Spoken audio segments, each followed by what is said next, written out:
ఈ నెల అక్టోబర్ 28వ తేదీన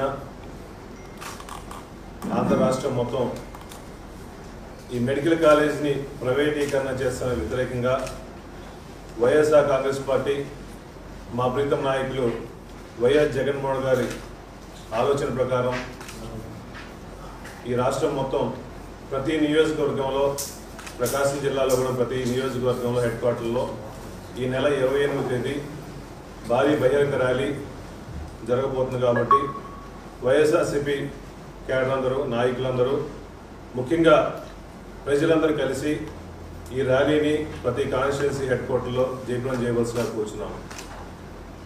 ఈ మెడికల్ కాలేజీలో మొట్టమొదటి నుంచి కూడా వైఎస్ జగన్మోహన్ రెడ్డి గారు పేద ప్రజల కోసం పేద ప్రజలు ఆరోగ్యాన్ని దృష్టిలో పెట్టుకొని ఈ రాష్ట్రంలో ప్రతి కొత్త జిల్లాలో మెడికల్ కాలేజీలు కావాలని చెప్పేసి సెంట్రల్ గవర్నమెంట్ అప్రూవల్తో 17 మెడికల్ కాలేజీలు ఒకేసారి శాంక్షన్ చేసిన ఒకే ఒక ముఖ్యమంత్రి ఈ రాష్ట్రంలో వైఎస్ జగన్మోహన్ తప్ప ఇంకెవరు లేరు.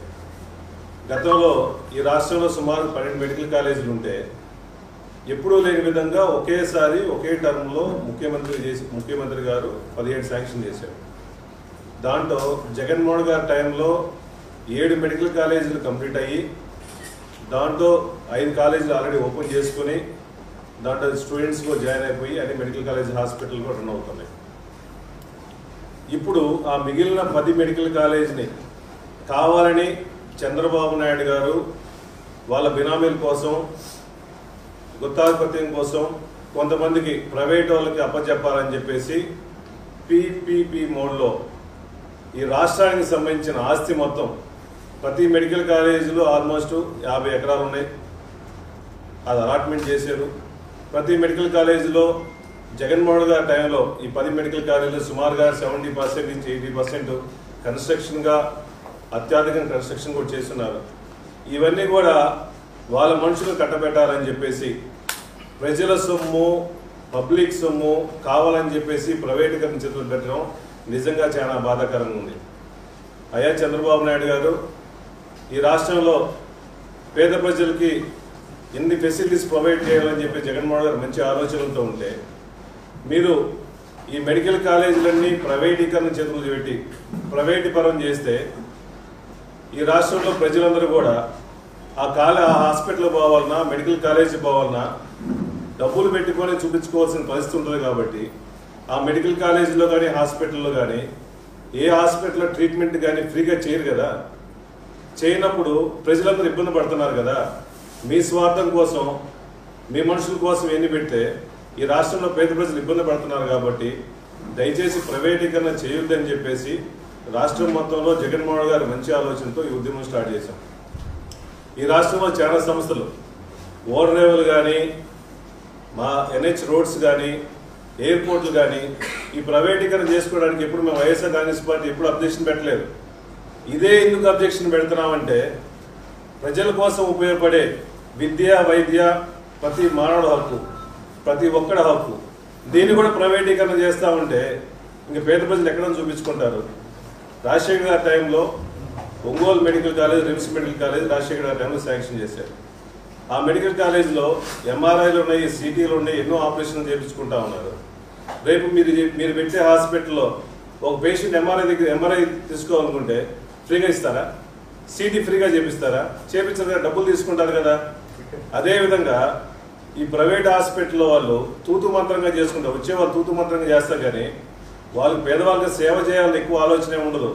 వాళ్ళు కోట్ల రూపాయలు డబ్బులు పెట్టారే ఆ డబ్బులు సంపాదించుకోవడం కోసం ఎలా సంపాదించుకోవడంతో వస్తారు తప్ప సేవ చేసే వాళ్ళు ఎవరు లేరు. ఆ మెడికల్ ఫీల్డ్ ఎవరు లేరు. కాబట్టి మీరందరూ గమనించండి.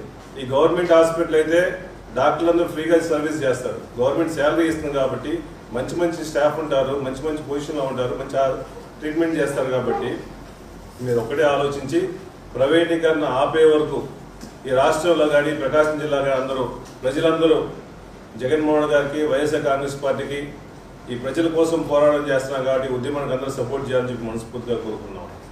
అదేవిధంగా ఈ రాష్ట్రంలో గతంలో ఎప్పుడూ లేని విధంగా రాజశేఖర్ గారు పెట్టిన ఆరోగ్యశ్రీ జగన్మోహన్ గారు సక్సెస్ఫుల్గా పూర్తిగా ప్రతి పేదవాడికి ఆరోగ్యశ్రీ కల్పించే విధంగా పోరాడాడు. కానీ మీరు వచ్చిన తర్వాత ఫస్ట్ టైము ఆరోగ్యశ్రీ ప్రతి హాస్పిటల్లో సుమారుగా 20 రోజుల నుంచి ఆరోగ్యశ్రీ లేదు.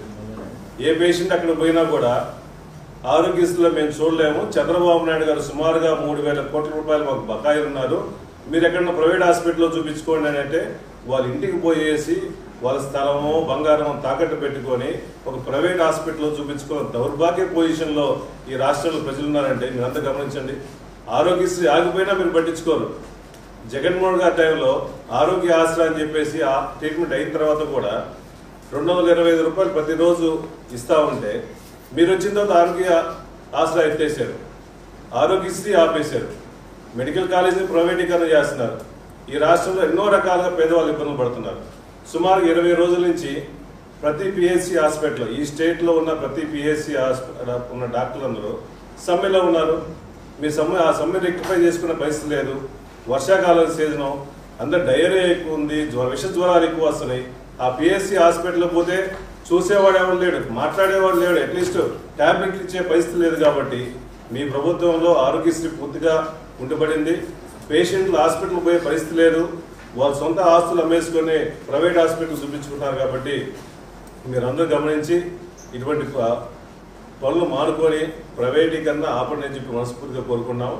అదేవిధంగా ఈ జిల్లాలో వచ్చిన తర్వాత మీరు గవర్నమెంట్కి వచ్చిన తర్వాత సుమారుగా 3,225 పెన్షన్లు, హ్యాండిక్యాప్డ్ పెన్షన్లు, నడవలేని పొజిషన్లో ఉన్న వాళ్ళందరూ మా గవర్నమెంట్లో శాంక్షన్ చేసిన వాళ్ళందరూ మీరు కావాలని చెప్పేసి పెన్షన్లు కోత పెట్టాలని చెప్పేసి ఇంతమందిని కూడా ఈ హ్యాండిక్యాప్లు కూడా ఇబ్బంది పెడుతున్నారు. కాబట్టి దయచేసి వాళ్ళ సర్టిఫికేట్ల కోసం అక్కడే ఇప్పుడు తిప్పకుండా వాళ్ళందరికీ కూడా పెన్షన్లు ఎప్పుడే శాంక్షన్ చేయాలని చెప్పి వైఎస్ఆర్ కాంగ్రెస్ పార్టీ తరఫున డిమాండ్ చేస్తుంది.